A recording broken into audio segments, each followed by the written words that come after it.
Ernest Ouandie'S was a leader of the struggle for independence of Cameroon in the 1950s. Ernest Ouandie'S was a Cameroonian nationalist leader,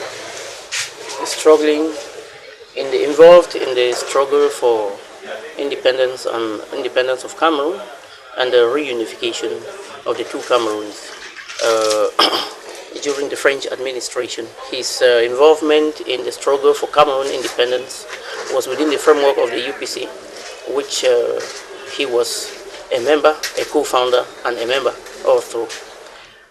He joined politics in a very young age and played a very key role within the UPC and became the vice president in 1952. He and others continued to resist the government of President Amadou Ahidjo after French Cameroon became independent in 1960. He was involved in the clashes that pitted the UPC in French Cameroon and the French colonial administration until when the party was outlawed in 1955.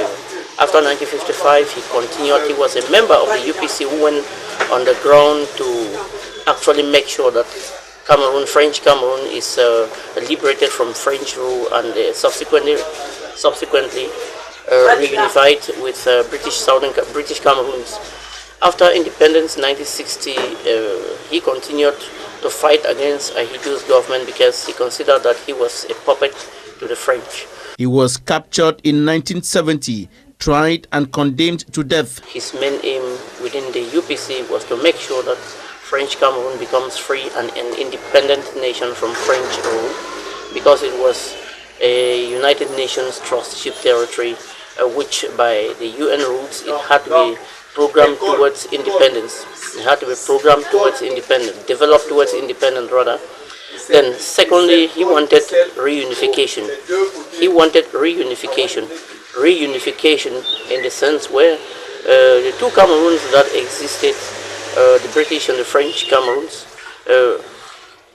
Ouandie'S within the UPC wanted reunification, independence and reunification, such that when Cameroon becomes independent, the two should come together immediately. On 15 January 1971, he was publicly executed in the West Regional capital Bafoussam.